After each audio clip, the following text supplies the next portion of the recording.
Bien, buenas tardes con todos. Vamos a dar inicio a esta disertación que va a tratar sobre la nutrición eficiente para altas productividades de banano tipo exportación, con énfasis en la experiencia que tenemos acá en Ecuador. En nuestras plantaciones sabemos que existe un rendimiento potencial y el rendimiento actual, es decir, el que llevamos ahora. Entonces, para entender cuáles son los problemas que aquejan esta falta de producción o que nos está mermando hasta donde debería llegar nuestro potencial de clima, de suelo, nosotros debemos ser holísticos, ver todos los factores que inciden en la producción. Si nos está haciendo falta, bien sea un 30, un 20 o un 40% para llegar a nuestra producción potencial que puede dar en la zona donde estamos cultivando, hay que ver todos estos factores que pueden ir desde la selección de secuencia, control fitosanitario, labores de protección de fruta. ¿A qué quiero llegar con esto? De que la nutrición mineral, si bien es cierto que nos da un gran aporte o en su mayoría nos ayuda, pero hay que entender todo el conjunto de labores que van a lograr llegar a ese límite de producción el cual tenemos. Entonces, la nutrición mineral va a ser un eslabón de la cadena de producción. Para ello hay que entender la disponibilidad de nutrientes que tenemos en nuestro suelo y ver cómo es el nivel de fertilidad de nuestro suelo. Entonces, en esta gráfica tenemos los diferentes niveles de fertilidad, desde muy alto, alto, medio, bajo, muy bajo. ¿Sí? Cuando un suelo es muy alto en la fertilidad, vamos a tener una gran cantidad de nutrientes disponibles y acá en la línea amarilla lo que nos dice es la cantidad de fertilizantes que debemos aportar de manera externa. ¿Sí? Por lo consecuente, si un suelo tiene muy baja fertilidad, que es pobre en potasio, en calcio, en magnesio, tiene un bajo contenido de arcilla, que es donde va a estar la retención de nutrientes, nuestro aporte de nutrientes por medio de los fertilizantes va a ser mucho más alto. Para ello hay que entender que cada nutriente cumple una función específica dentro de la planta. Esas funciones son conocidas, ¿sí? Y a veces pensamos que en la producción de banano el nutriente más importante es el potasio, cuando no es así. Todos son importantes, todos estos nutrientes, por muy pequeña que sea la cantidad que lo necesite, esa pequeña cantidad, si está en deficiencia, si hace falta, por ahí se me va a escapar el rendimiento, ¿sí? No va a poder la planta cumplir todos sus procesos fisiológicos, llevar a cabo el metabolismo de manera adecuada y por ahí me va a mermar el rendimiento. A todo esto se lo conoce como la teoría del mínimo de Levy.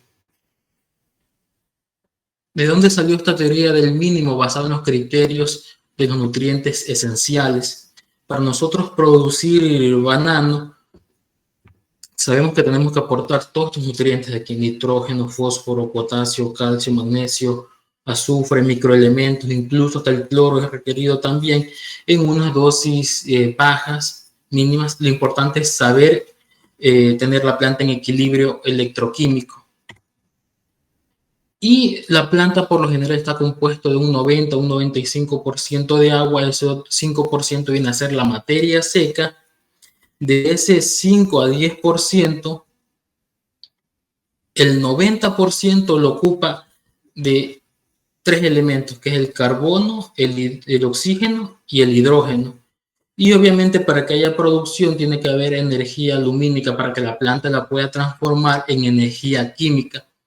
Si nosotros suministramos todos los nutrientes minerales esenciales, que son los que están aquí en esta parte inferior, normalmente lo aplicamos por medio de los fertilizantes, pero no tenemos energía lumínica, muy difícil va a ser llegar a esa producción.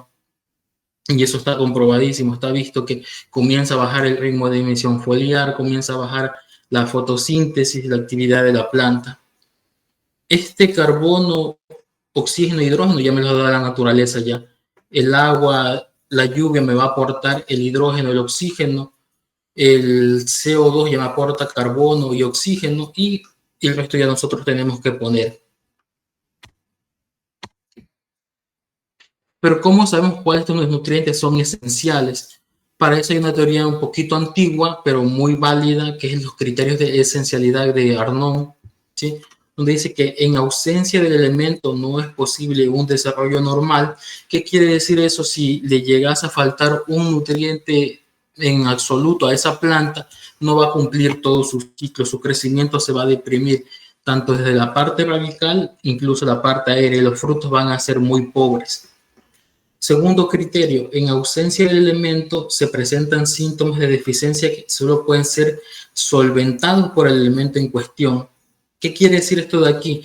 Si yo tengo una planta de banano cultivada en un suelo con un pH de 7,5, 8, se me van a presentar deficiencias de hierro, de manganeso, de zinc, que son micronutrientes, y va a haber una clorosis en las hojas nuevas, en las hojas jóvenes. Yo puedo aportar todo el nitrógeno que me da la coloración verde y ese nitrógeno no va a poder suplantar la función que me van a cumplir esos microelementos. Esto quiere decirnos ese segundo criterio. Y el tercer criterio nos menciona que debe ser conocida su función en el metabolismo vegetal. Como les mencionaba anteriormente, cada elemento cumple una función específica. El nitrógeno nos va a dar el color verde, nos ayuda en la clorofila, el magnesio también nos ayuda en la clorofila. Hay microelementos que son catalizadores de enzimas. Entonces, hoy en día se está estudiando otros elementos como silicio, como níquel, como cobalto, que son benéficos, pero no son esenciales. La planta puede trabajar en ausencia de esos elementos. Y en banano es muy importante conocer el sistema radicular. Nosotros acá lo hemos llamado la mitad oculta. ¿Por qué? Porque el sistema radicular representa del 1 al 2% máximo de la materia seca de toda la planta de banano. Pero en esta raíz o en este órgano de la planta, la principal función va a ser la absorción de agua y de nutrientes. Luego tenemos también la reducción del nitrato a amonio. Más adelante vamos a profundizar este tema de aquí, pero la planta cuando absorbe el nitrato en la raíz lo transforma a amonio, lo desdobla para luego transformarlo en la parte superior, en la parte aérea, aminoácidos, luego a proteínas que van a ser azúcares que van a estar en el racimo. También se acumulan reservas en el sistema radicular, se acumula arginina, que es un aminoácido que nos ayuda a mantener el vigor en la planta. También hace exclusión de iones para mantener los equilibrios iónicos. La planta decide por medio de diferentes mecanismos, de diferentes proteínas que hay en las células de la raíz, qué iones tomar o cuáles no tomar. Ella sabe balancearse electroquímicamente. Cuando toma un catión, expulsa otro catión. Cuando toma un anión, expulsa otro anión para mantener su balance. Y también hace acumulación activa de iones y moléculas para mantener los ajustes osmóticos, que es lo que les estaba comentando. Y en la raíz también se genera la citoquinina. La citoquinina se genera en la raíz y luego tiene un movimiento acropetal, es decir, sube por xilema hacia la parte aérea para generar follaje, para generar hojas. Lo ideal sería tener un sistema radicular como el que vemos acá, profuso, con pelos absorbentes, una cabellera exuberante, que son los que van a absorber todos los nutrientes que la planta requiere. Las raíces principales nos van a dar el sistema de soporte, de anclaje, y las raíces secundarias o pelo absorbente en su mayoría son para la absorción tanto de fósforo, de zinc, de cobre, de calcio. Y aquí a continuación tenemos esta imagen que es sumamente interesante, que nos quiere decir la longitud máxima de absorción de nutrientes en los ápices radiculares. Aquí a la izquierda tenemos la medida que va hasta 20 milímetros, es decir, desde la punta hacia acá de esta parte de la raíz, donde puede absorber todos los nutrientes. Y aquí vemos que el nitrógeno puede ser absorbido por los primeros 20 milímetros, es decir, por todo este transecto de aquí. Por eso es que la respuesta a un fertilizante nitrogenado es bastante alta, es muy rápida.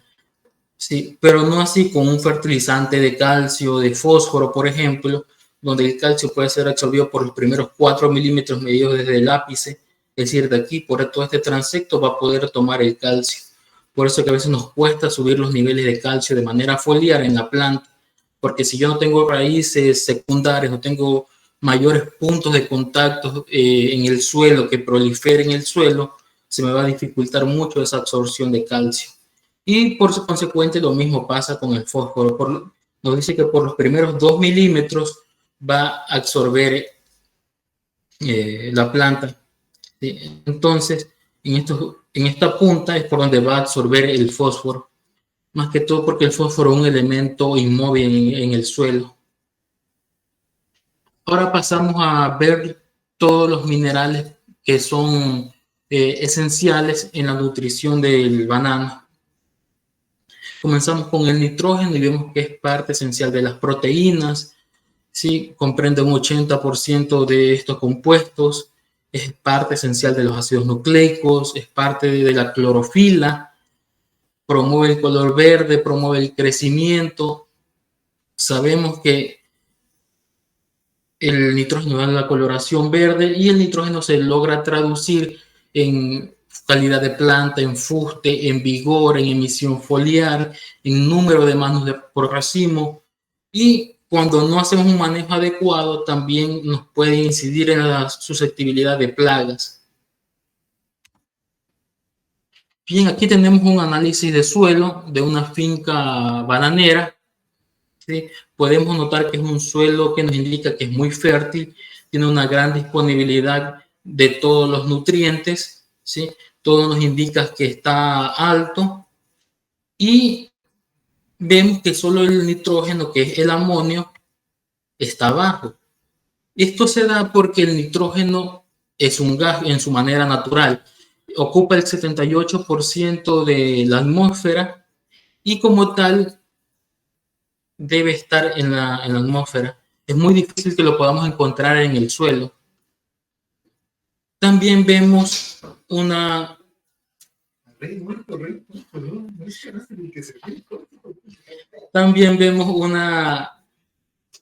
problema en pH. ¿Sí? Vemos que hay ligera acidez. Vemos que hay ligera acidez. Vamos a ver en qué nos va a influenciar esta acidez. Nos va a traer problemas con hierro, con manganeso, con aluminio, que va a ser fitotóxico para las raíces y me va a lignificar esas raíces, me las va a dañar.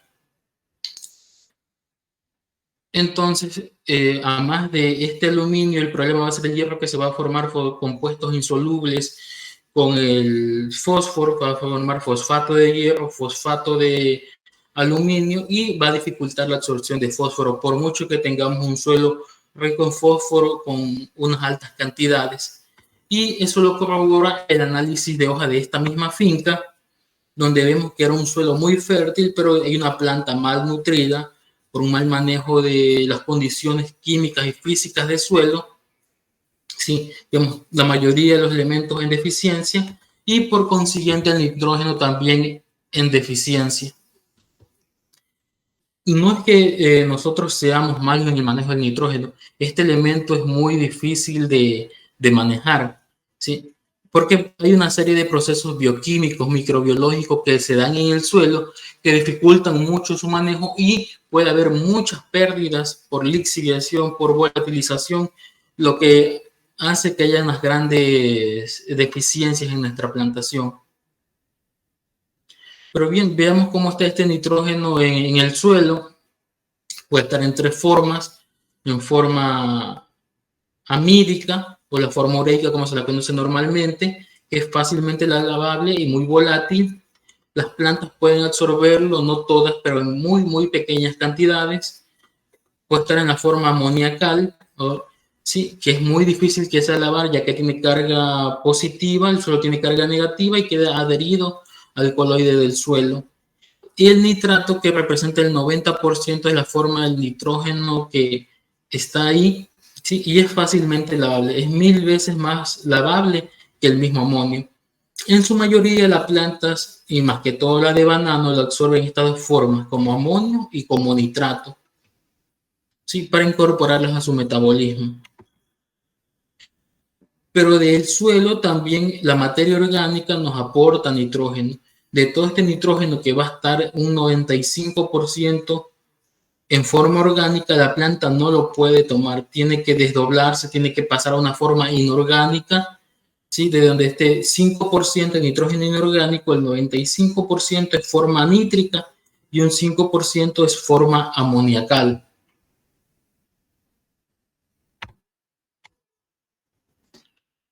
¿Cómo se da este proceso de transformaciones bioquímicas y microbiológicas en el suelo? Una vez que hay este compuesto amídico o este nitrógeno en forma amídica que proviene de la materia orgánica o si proviene de un fertilizante como la urea, ¿sí? Esto tiene que pasar por una digestión enzimática en el tracto digestivo de microorganismos, de lombrices, para ser transformado a forma amídica, NH2, ¿sí? Luego, este NH2 en forma amídica pasa a un proceso que se llama amonificación, donde hay una hidrólisis enzimática y recién comienza a aparecer luego el amonio, que ya es la primera forma como la planta va a tomar este mineral, el nitrógeno. En todos estos procesos se requiere de energía, intervienen microorganismos. Luego viene el proceso llamado de nitrificación, donde ya el amonio, en presencia de oxígeno, hay unas bacterias de nombre nitrosomonas que lo van a transformar a nitrito, ¿sí? En todo este proceso de nitrificación de amonio NH4 a NO2 nitrito, va liberando iones hidrógenos, ¿sí? Va a liberar iones hidrógeno, lo que va a subir la cantidad de estos iones y por consecuente va a bajar el pH, va a acidificar nuestros suelos. Luego de que este nitrito fue transformado por las nitrosomonas, vienen otras bacterias de nombre Nitrobacter y lo transforman a nitrato, que ya es la segunda forma como las plantas lo pueden tomar. Aquí está de una manera más sencilla este esquema, el proceso de nitrificación, que es el amonio, como con las nitrosomonas se transforma a nitrito, luego este nitrito con los nitrobacter se transforma a nitrato. Aquí vemos que el amonio tiene carga positiva, el coloide del suelo carga negativa, queda adherido. El nitrato tiene carga negativa con el coloide del suelo carga negativa, se puede lavar fácilmente. Ambas formas químicas inorgánicas las puede tomar la planta, las puede asimilar. Y aquí vemos que cuando nosotros aplicamos un fertilizante como la urea, está propenso a lixiviarse, ya que no tiene carga, que es apolar, puede evaporarse si no hay las condiciones de humedad de campo y va a pasar el proceso de nitrificación que ya lo vimos anteriormente, amonio, luego a nitrato, y en cualquiera de estas dos formas la planta los puede tomar.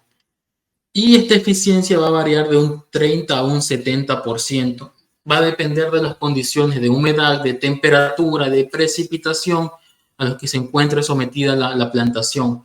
Por ejemplo, si yo aplico 100 kilos de urea y me cae una lluvia de unos 50 milímetros, yo tengo una humedad relativa de un 80%, es muy probable que la eficiencia de ese fertilizante llegue al 30% y se pierdan aproximadamente 70 kilos de urea.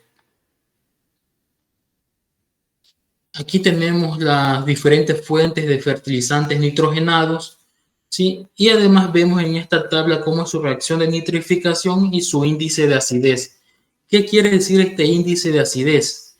Quiere decir por cada 100 kilos de un fertilizante nitrogenado, cuánto yo debo de aplicar de carbonato de calcio para neutralizar esa acidez. Por ejemplo, aquí tenemos sulfato de amonio, urea, DAP, MAP, nitrato de amonio y una fuente con nitrógeno estabilizado de la nitrificación. Si yo aplico 100 kilos de sulfato de amonio, yo tendré que aplicar 112 kilos de carbonato de calcio para neutralizar la acidez que me dejó esa fuente de sulfato de amonio. Si yo aplico 100 kilos de urea, yo tendría que aplicar 84 kilos de carbonato de calcio para neutralizarle. Y aquí está cada uno de los índices de acidez, desde el más alto hasta el más bajo que me produce menor acidez. Entonces, eso es importante saber cómo escoger mi fuente, en qué momento. Si yo tengo problemas de acidez, no voy a escoger un fertilizante que me genere esa acidez como un sulfato de amonio. Y ahí tendría que ir viendo otras medidas como las opciones de encalado para luego ver cuál es la mejor fuente que se adapte de acuerdo también a la etapa que estemos. Si es una época lluviosa, si es una época seca, vamos a escoger nuestra fuente de nitrógeno. Y aquí les traigo a colación esta gráfica muy interesante que nos demuestra la distribución de los valores del pH en Ecuador en una muestra bastante alta, que son 22.000 aproximadamente, en los suelos bananeros del Ecuador. Este estudio fue hecho por el INEAC en el 2013. Sí, vemos que aproximadamente un 28% de los suelos bananeros del Ecuador es que están con la tendencia ácida. Justamente con el punto de quiebre de 5,5, que donde ya comienza a haber aluminio, hierro, manganeso en cantidades altas que nos pueden traer problemas en nuestra nutrición y en el sistema radicular de la planta, por el mismo uso de los fertilizantes nitrogenados que no lo hemos hecho de la manera adecuada. Y un 67% están entre los valores óptimos y un 4,5% están en suelos salinos con un pH tendencia al alcalino. Eso está más para la parte peninsular, donde hay menos precipitación, menos milímetros de lluvia, menos lavado de sales. ¿Cómo es esta integración del nitrógeno en las plantas? ¿Cómo se reduce este nitrato cuando es absorbido por la raíz? Este gráfico de aquí indica la raíz, el xilema, que es el conducto por donde suben los nutrientes, floemas por donde baja, llegan a la hoja, y aquí tenemos el órgano de consumo, que va a ser el racimo de banano. Entonces, cuando la planta toma los iones nitratos, sí, estos van a ir por el floema, llegan a la hoja, tienen que desdoblarse después a amonio y luego a un aminoácido glutamina, pero en todo este proceso hay desgaste de energía, de electrones, de ATP. Cuando el nitrato ya está en la hoja, entra en juego una enzima que se llama nitrato reductasa, lo transforma a nitrito. Sí, una vez que está en nitrito, entra otra enzima que se llama la nitrito reductasa, lo transforma a amonio, de amonio pasa a glutamina con la ayuda de una enzima que está aquí, se llama glutamosintetasa, y luego ya como aminoácidos van a formar proteínas y van a llegar al órgano de consumo, que es el racimo. Veamos qué pasa cuando la planta absorbe amonio. Cuando se absorbe amonio en la raíz, se puede transformar en arginina, también puede ir por el xilema, y como ya está amonio, no hay ese desgaste de energía y pasa directamente a formar aminoácidos, pasa a formar la glutamina, que es uno de los primeros aminoácidos que se forman en la planta, y va a ir al órgano de consumo. Es decir, cuando aplicamos fertilizantes que nos puedan proveer una fracción amoniacal, evitamos a la planta que haga esa transformación, esa reducción de nitrato a amonio y no gaste mucha energía. Entonces, por eso es importante mantener el balance nítrico y amoniacal. No es lo ideal aplicar solo nitrato, ni tampoco es lo ideal aplicar solo amonio. Lo importante es mantener el balance nítrico-amoniacal dentro de la planta. Aquí tenemos imágenes de cómo son las deficiencias de nitrógeno. Vemos plantas cilíndricas con un crecimiento lento, con arrepollamiento. Acá le decimos arrepollamiento a lo que baja la emisión foliar, como pueden ver en esta imagen de aquí, racimos pobres. ¿Sí? Cuando la deficiencia es muy severa, se tornan los peciolos de manera violácea. ¿Sí? Y aquí tenemos un comparativo de rendimiento entre fuentes de nitrógeno. Se midió tanto para el R0, para la primera siembra y luego el R1, el peso de racimo en libras.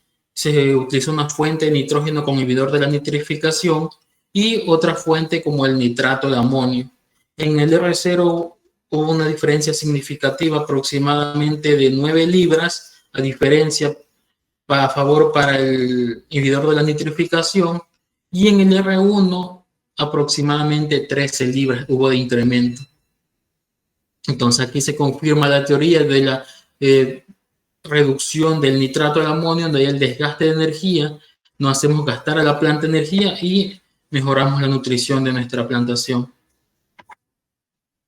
En este mismo trabajo se midió la altura de retorno con inhibidor de nitrificación, vemos que está mucho más alto, y de menor tamaño con nitrato de amonio.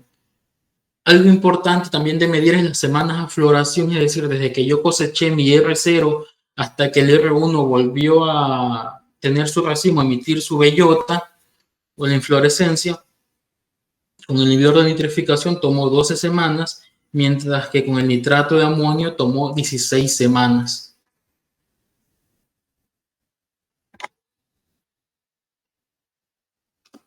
Este gráfico de aquí es una experiencia propia de una hacienda que se viene manejando desde el 2018. Sí, se va midiendo periódicamente a nivel foliar los niveles de todos los nutrientes, pero vimos algo que nos llamó bastante la atención y que no es nuevo, pero está en la teoría y lo corroboramos nosotros también en el caso de banano. Aquí está el nivel de nitrógeno foliar y acá está el medido de los cloruros en partes por millón. El nivel está en porcentaje, el cloruro está en partes por millón.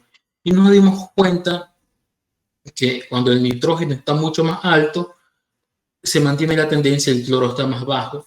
Comienza a subir los niveles de cloro, el nitrógeno va cayendo. Se mantienen los niveles de cloro, el nitrógeno sigue cayendo su concentración. Se cambia la fuente de cloruro de potasio por otra fuente como sulfato, comienza a subir los niveles de nitrógeno, se van intercalando el sulfato de potasio con el muriato, se nos sube demasiado el nivel de cloro, comienza a decaer el nitrógeno. Nuevamente se cambia la fuente a sulfato de potasio, comienza a subir el nitrógeno y después, por un tema económico, se comenzó a poner solo muriato de potasio o KCl, comenzaron a subir hasta 30.000 partes por millón promedio en esa hacienda los niveles de cloro, comenzó a bajar el nitrógeno. Nuestro nivel de cloro que debemos tener óptimo está desde los 6.000 a 10.000 ppm. En ese rango nosotros deberíamos tener los niveles de cloro. No es que el cloro sea perjudicial, también nos va a ayudar para el balance electroquímico, para los procesos de respiración de la planta, para la apertura, cierre de estomas, pero lo importante es mantenerlo en niveles óptimos o en los rangos normales deseables, que no nos sean perjudiciales para la entrada del nitrógeno a la planta. Bien, ahora pasamos a otro elemento como el fósforo. Sí. Para que la planta pueda tomar el fósforo, para que haya esta disponibilidad, debe estar en capacidad de campo, no debe de haber resistencia mecánica, no debe estar compactado. Si está compactado, las raíces no van a poder proliferar. Recordemos que el fósforo es absorbido en su mayoría por intersección radicular y también por difusión. Por eso vamos a aplicarlo de manera concentrada, que haya aireación, que haya canales. Todo esto de aquí me da un desarrollo y crecimiento de raíces de la planta para que puedan tomar el fósforo.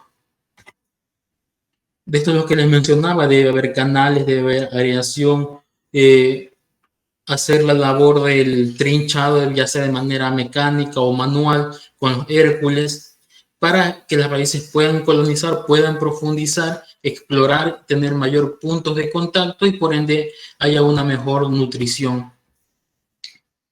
Se repite nuevamente esta gráfica solo para indicarles que el fósforo se absorbe por los 2 primeros milímetros, es decir, por las puntas, por los ápices. Si no hay sistema radicular eficiente, muy difícil que la planta pueda tomar fósforo, y ahí es que vienen las deficiencias de este elemento. Entonces nosotros deberíamos tener un sistema radicular como este, con pelos absorbentes, como podemos notar en esta parte de aquí, y hay una gran posibilidad de que la planta pueda tomar el fósforo y todos los nutrientes, porque aumentamos nuestra superficie de contacto con el suelo. Esto de aquí es un resotrón, ya vamos a ver más adelante, pero ¿cómo hacemos para tener todo este sistema radicular con buena aireación, con disponibilidad de agua, aplicando enraizadoras a base de auxinas, que son las que nos van a generar los pelos absorbentes? Estas son fotos de deficiencia de fósforo. Se va a dar en hojas viejas, ya que es un elemento bastante móvil dentro de la planta. Ojo con esto, es un elemento muy móvil dentro de la planta, pero en el suelo es muy inmóvil. Se puede mover de 1 a 2 milímetros por año.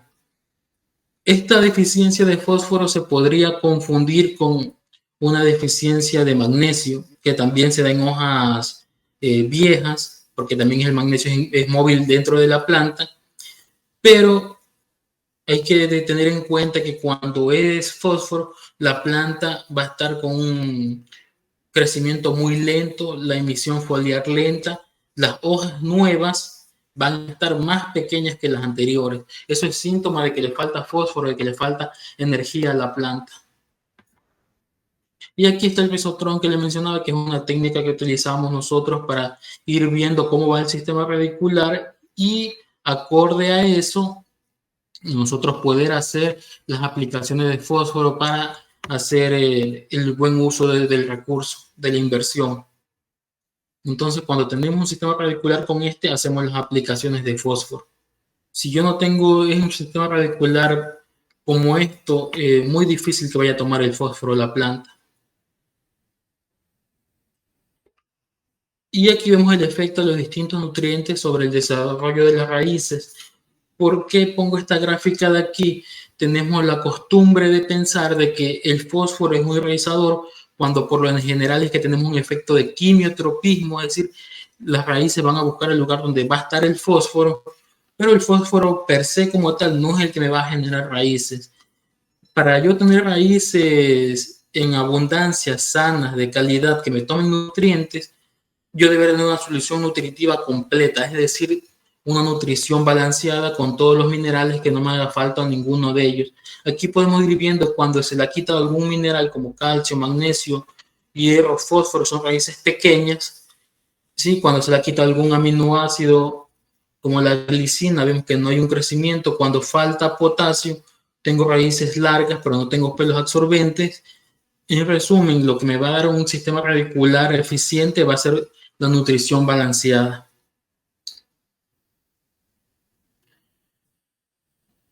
No olvidemos también el tema de las auxinas, cómo vamos a generar raíces para una correcta nutrición y más que todo para la absorción del fósforo. Estas auxinas van a generarse en la parte aérea, en los ápices, y tienen un movimiento basipetal, es decir, descendente. Una vez que se han generado raíces, ¿sí? Por el medio de auxinas, recordemos, ya hablamos que en las raíces se generan citoquininas. Las citoquininas tienen, por el contrario, un movimiento acropetal, es decir, ascendente, y me van a generar la parte aérea, me van a generar follaje para mantener el balance entre la parte aérea y la parte radical. Y hablando de raíces, nosotros deberíamos de tener aproximadamente unos 80 gramos por planta. De ese 80 gramos por planta debería ser un 70% de raíces vivas, más o menos unos 50 gramos de raíces vivas sanas por planta, que es lo que hemos visto nosotros en trabajos que hemos venido realizando, un antes y un después de aplicación de auxinas para generar raíces, un antes de 290 gramos por 10 plantas, pasar a 810 gramos en las 10 plantas. Entonces, esta práctica es fundamental, siempre irla midiendo, siempre andar cuantificando. Al frente del hijo, hacer un orificio de 13 centímetros de ancho, 26 de largo y 30 de profundidad. Ahí es la manera como nosotros hemos estandarizado el muestreo de raíces. Repito, frente del hijo, 13 centímetros de ancho, 26 de largo y 30 de profundidad. Eso mandamos al laboratorio y vamos cuantificando las raíces. Pasamos a otro elemento de gran importancia, el que la planta de banano lo demanda en mayor cantidad. La planta de banano es el frutal después de la papaya que consume más potasio. Es el segundo frutal que consume más potasio. Este potasio es requerido como un cofactor de más de 40 enzimas, influye mucho en el proceso enzimático, trabaja mucho en la osmorregulación, en el balance electroquímico de la planta y también ayuda por su gran concentración a llevar otros nutrientes hacia los órganos de consumo. Yo les sé mencionar que es como el transporte público que va llevando a otros nutrientes. En esta gráfica de aquí podemos ver como el potasio es el que está en mayor concentración en un estudio que se hizo tanto en xilema y floema, ¿sí?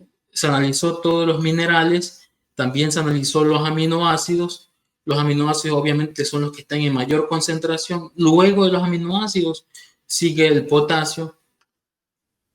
Por eso les mencionaba que es como el transporte público que va a mover los otros nutrientes, además de trabajar para los procesos enzimáticos. Y hay otros de muy baja movilidad, como el calcio, que muy poco se los encuentra en floema. Recordemos que xilema es todo lo que la planta absorbe por la raíz, lo sube a las hojas, procesa, y floema ya son las sustancias elaboradas. Entonces, el potasio nos va a ayudar a mover todos los demás nutrientes y se encuentra en gran cantidad en la savia. Pero bien, este potasio en el suelo está de diversas formas, está en la fracción mineral, que no es lo que mira el análisis de suelo. Puede haber incluso hasta 30 toneladas. Este potasio no está disponible para la planta. Luego viene algo de la fracción asimilable a largo o corto plazo, ¿sí? Y otra fracción que está directamente asimilable, que es lo que está disuelto en la solución del suelo. Recordemos que la planta no tiene esa facultad de absorber sólidos o de consumir sólidos. Ella lo que hace es absorber agua. Por eso llamamos solución de suelo, donde esta agua que absorbe están todos los minerales que ella necesita y son los que va a ir tomando y luego ir procesando en la raíz. Entonces, lo que el análisis de suelo me mide es la disponibilidad, tanto a un largo o corto plazo y lo de manera inmediata, que ya lo hacemos en extracto de pasta saturada o la solución de suelo. Y estos cationes que vemos aquí van a estar adheridos al complejo de cambio, a las arcillas, a la materia orgánica, y van a estar en constante movimiento electroquímico, ¿sí? Moviéndose para estar acá en la solución de suelo y que la planta los pueda tomar. Apenas un 10% de lo que me reporta el laboratorio va a estar disponible de manera inmediata para la planta. Y aquí muchos solemos cometer esos errores cuando vemos que nuestro nivel de fertilidad, que en el análisis de suelo que se ha hecho con diferentes extractantes independientemente del laboratorio, se hace con acetato de amonio, se hace con Olsen, hay otros que lo hacen con cloruro de calcio. En fin, va a depender del país, va a depender del laboratorio, con qué extractante lo haga, me va a dar grandes cantidades de potasio o de cualquier nutriente, pero en el caso del potasio, de eso que la valor que me reporta el laboratorio, solo el 10% va a estar disponible inmediatamente. ¿De qué va a depender esa disponibilidad del potasio? De la agregación del suelo, la fijación de potasio de acuerdo al tipo de arcilla, de acuerdo a la capacidad de intercambio catiónico que tenga el suelo. Si es un suelo arcilloso, va a tener una capacidad de intercambio catiónico mayor que un suelo arenoso. Los niveles de compactación, el nivel de potasio en el suelo per se. Si es un suelo con 0.2 miliequivalente, va a estar pobre para producir banano. En su defecto, si es un suelo que tiene 1 miliequivalente sobre 100 gramos de suelo, va a ser un rico suelo para producir banano. Va a depender de la temperatura del suelo, de las condiciones de capacidad de campo y obviamente del sistema radicular. De todos estos factores va a depender la disponibilidad del potasio. Y en estas gráficas tenemos la disponibilidad de nutrientes de acuerdo al tipo de suelo y tipo de arcilla. Aquí tenemos diferentes tipos de arcillas como la calvinita, loisita, montmorillonita, clorita, alófana, que son las mayorías que se cultiva banano. En estas montmorillonitas vean como la capacidad de intercambio catiónico es de 80 a 150, en una alófana es de 5 a 350. Eso es importante conocer dónde estamos cultivando banano y qué tipo de arcilla tenemos.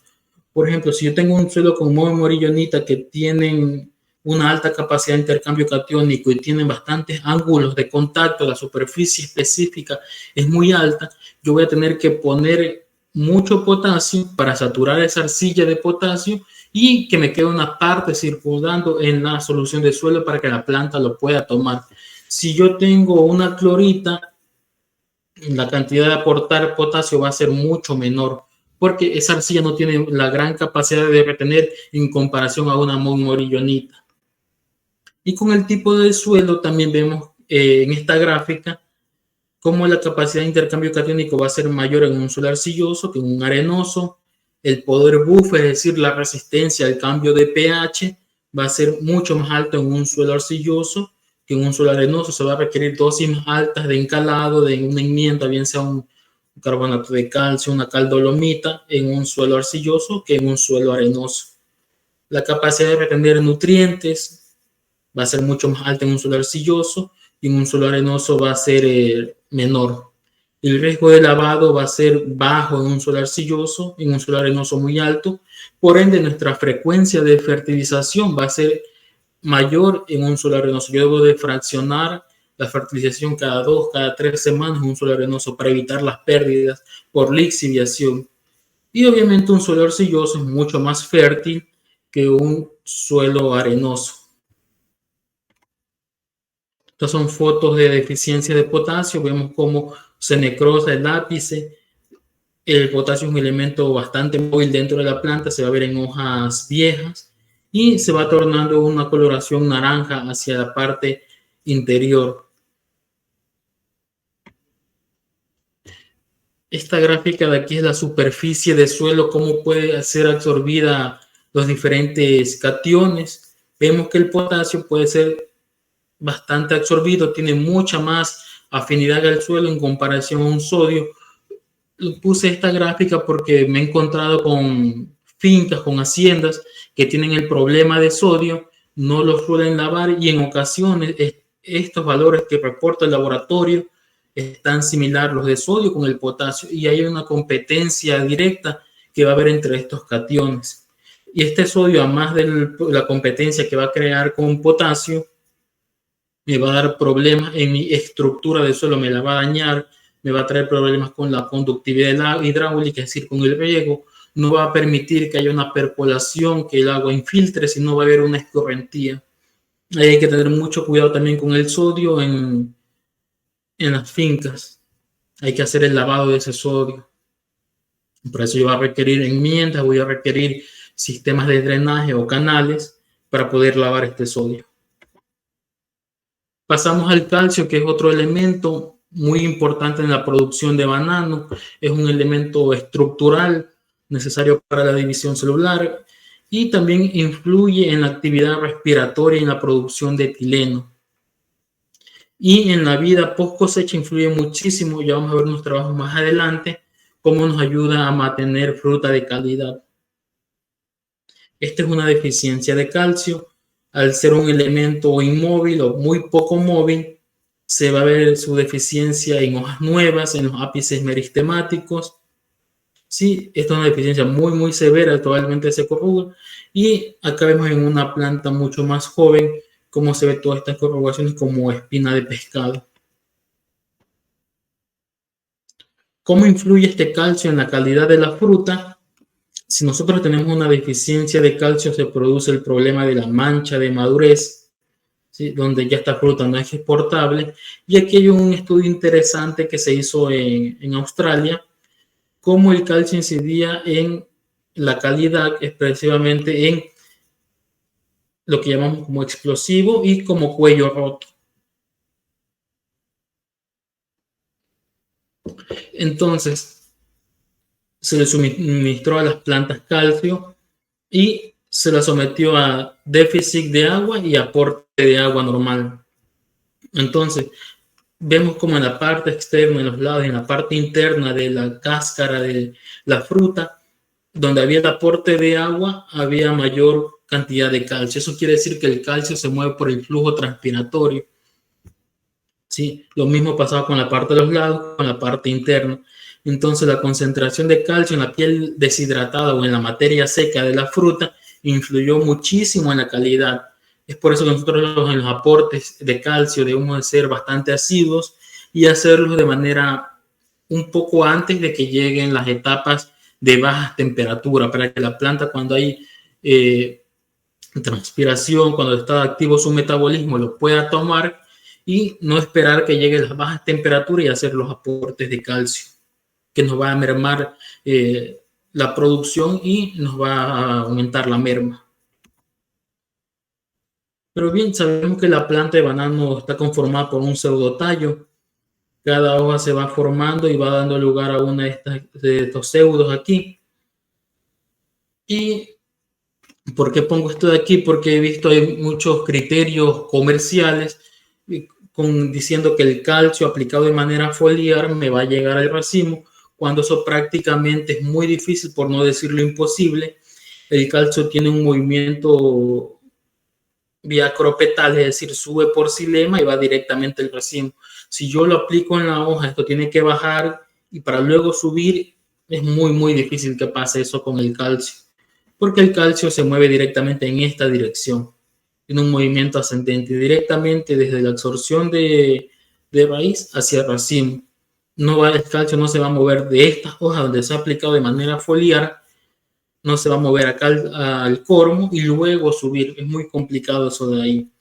Entonces ahí deberemos tener mucho ojo con nuestras fuentes que utilizamos.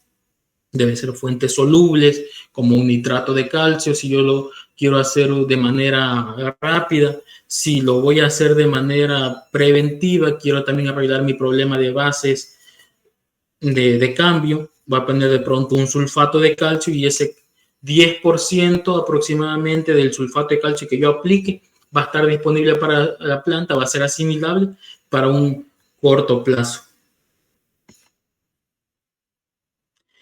Acá tenemos otras gráficas de las dinámicas de nutrientes en producción de musáceas. Este es un estudio que se hizo en México, donde se midió la cantidad de nutrientes en acumulación y la extracción, tanto de potasio, de nitrógeno, vamos a ver más adelante de calcio, de magnesio, pero se lo midió desde la semana 2, luego de la inflorescencia de que emitió la bellota, hasta la semana 8. Y vemos como en la semana 4 comienza a subir la demanda de la absorción y la mayor extracción de potasio y se mantiene constante. Normalmente la planta de banano consume mucho potasio desde planta más 3, más de 3 metros, hasta la semana 8, después de la protección de poner la funda. Es ahí cuando requiere la mayor cantidad de potasio, pero mucho más desde la semana 4. Por eso hacer aportes diferenciados o fertilizaciones diferenciadas de potasio en esa etapa de planta más 3 hasta 8 semanas de la edad de fruta nos ayuda a tener pesos bastante contundentes. Con esas prácticas nosotros hemos logrado tener hasta racimos de 44 o 45 kilos, ¿sí?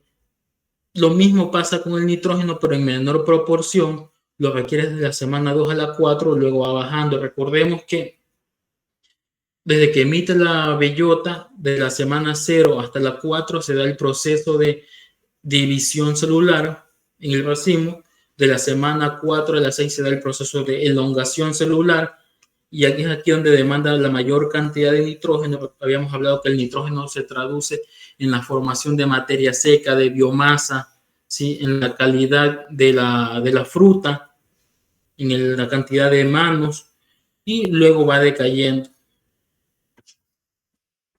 Y lo mismo pasa con el calcio, con el magnesio. El magnesio en menor proporción, pero el calcio lo demanda bastante en este momento, justo cuando hay la fructificación, cuando hay el llenado de racimo. Ahora pasamos a la movilidad de los nutrientes. Hay nutrientes móviles e inmóviles dentro de la planta. Los móviles son los que tienen la facultad de moverse por xilema y floema. Dentro de ellos tenemos nitrógeno, fósforo, potasio, magnesio, molibdeno. La deficiencia de estos nutrientes se lo va a ver en hojas viejas, en las hojas de la parte inferior. Y los nutrientes inmóviles, que son los que se mueven por xilema y tienen muy baja movilidad por floema o escasa. Y por consecuente su deficiencia se va a ver en las hojas hojas nuevas, como el azufre, calcio, hierro, cobre, manganeso, zinc, boro. Todo eso se va a ver en hojas nuevas. En este mapa tenemos las zonas deficientes de zinc, ¿sí? Las zonas donde se cultiva banano como Ecuador, Colombia, Centroamérica, México. Hay severas deficiencias de zinc, que es lo que está con color tomate, lo que está con color verde, son ligeras deficiencias de zinc. Sabemos que el zinc actúa con el boro muchísimo en lo que es la formación de la fruta, en la calidad de la fruta. en la distancia que hay entre una mano y otra, en los mellizos o peguetas, como también le saben llamar. Todo eso influye en que la formación de la mano del racimo sea más ordenada, sea mucho más fácil de trabajar al momento del empaque, en todo el proceso. Sí, entonces, en este estudio se midió la concentración de zinc en el tejido foliar, que se lo mide en partes por millón, comparado en el peso por libras. A mayor contenido de zinc, mayor peso de fruta. Entonces hay una estrecha relación entre el contenido de zinc foliar y la producción. Obviamente, si hay mayor producción, debemos tener una mayor cantidad de manos. A mayor contenido de zinc en la hoja, hay mayor cantidad de manos o número de manos por racimo. El zinc y la calidad de fruta, es lo que les mencionaba. Mayor contenido de zinc, dedos más sanos. Menor zinc, dedos deformes, los gemelos, mellizos o peguetas con bajo contenido de zinc, y mancha de madurez también se da con un bajo contenido de zinc. Lo ideal sería tener el zinc no menos de unos 27 ppm en hoja, eso sería lo ideal para nosotros tener el peso en la fruta y calidad.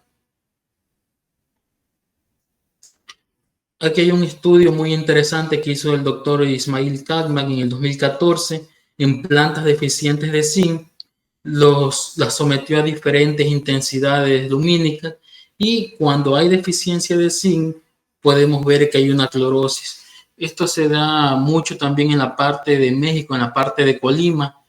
Tienen deficiencias de zinc y hay una alta intensidad lumínica y se ven plantas con clorosis. A veces se le suele atribuir a otros nutrientes, pero no puede ser por la deficiencia de zinc. El zinc lo vuelve susceptible al estrés abiótico. Pasamos a otro elemento como el boro, que también está deficitario en varias zonas de producción de banano. ¿Sí?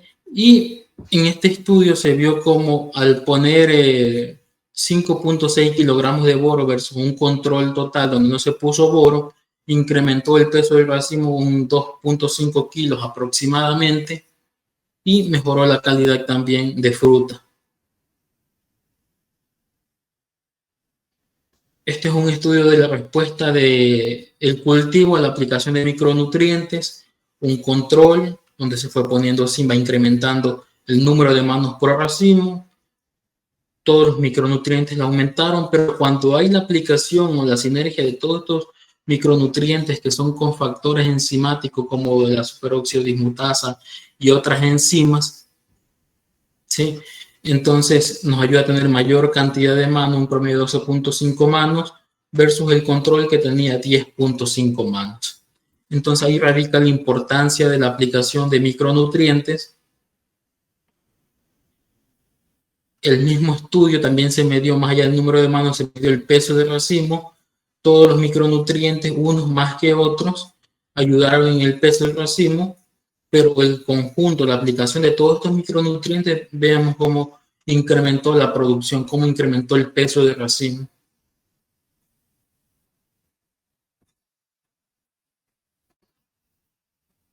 Otro estudio también se aplicó micronutrientes, aquí también midieron molibdeno que no estaba en los estudios anteriores y veamos cómo el molibdeno subió aproximadamente 7 toneladas. El molibdeno también es un microelemento que trabaja en el metabolismo del nitrógeno. Ya para ir concluyendo, también vemos en este mismo estudio midieron los grados Brix o todos los TSS, donde la aplicación de micronutrientes mejoró el dulzor, mejoró la calidad de la fruta, que sea mucho más apetecible. Y como sugerencia, como recomendación para una nutrición óptima, balanceada en el cultivo de banano, no olvidemos mantener los balances de cationes en el suelo, de potasio, calcio, magnesio, sodio, que son los resultados del laboratorio que nos da. Hacemos los respectivos cálculos y llevarlos a porcentaje, donde nosotros deberemos de tener el potasio entre un 5 a un 10%, calcio de un 70 a un 80%, magnesio de un 15 a un 20% y el sodio menor a un 5%. Esto el balance en el suelo. A nivel foliar lo mismo, potasio, calcio, magnesio, que me ayudan o tienen una estrecha relación estos cationes con el peso, lo mismo, los resultados de laboratorio, unos cálculos sencillos y los rangos óptimos deberían estar de 55 a 61 el potasio, calcio de 20 a 27% y magnesio de un 18 a un 20%, manteniendo los balances de cationes tanto a nivel de suelo, a nivel foliar, manteniendo la plantación, nuestro cultivo dentro de los rangos óptimos a nivel foliar, nosotros podemos tomar decisiones en cuanto a nuestro plan de fertilización. Hago énfasis en esto porque por lo general todos a inicios de año hacemos nuestro plan de fertilización y nuestro presupuesto. Y por lo general ponemos estos aportes. No son receta mágica, pero lo sabemos poner. Nitrógeno debe estar de 350 a 400 kilogramos por hectárea, potasio de 600 a 700, calcio de 90 a 120, azufre de 80 a 100, magnesio de 60 a 80, el zinc va a estar de unos 8 a unos 12 kilos, el boro de 5 a 7 kilos por hectárea y año, el resto de micronutrientes por lo general en nuestra zona de influencia nos las aporta el suelo, pero este es un caso real de una hacienda muy productiva que se ha llegado a producir hasta 3.800 cajas por hectárea año.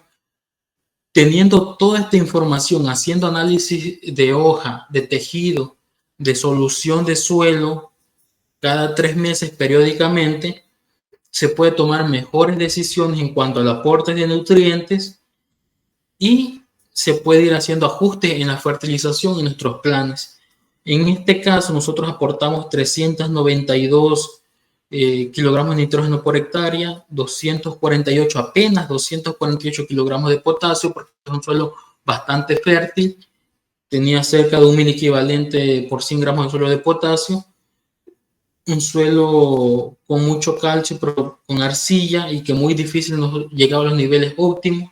Aportamos 217 kilos versus 120 que era lo planificado, subimos calcio y bajamos potasio.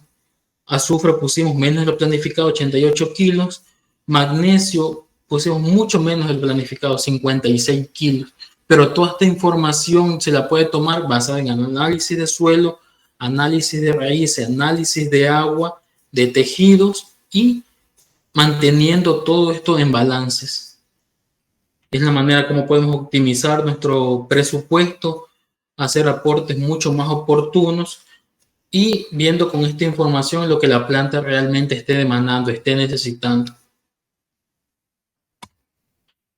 Muchas gracias. Esto es todo lo que tengo preparado para ustedes. No sé si hay alguna pregunta, alguna inquietud. Quedo a disposición para solventarlas.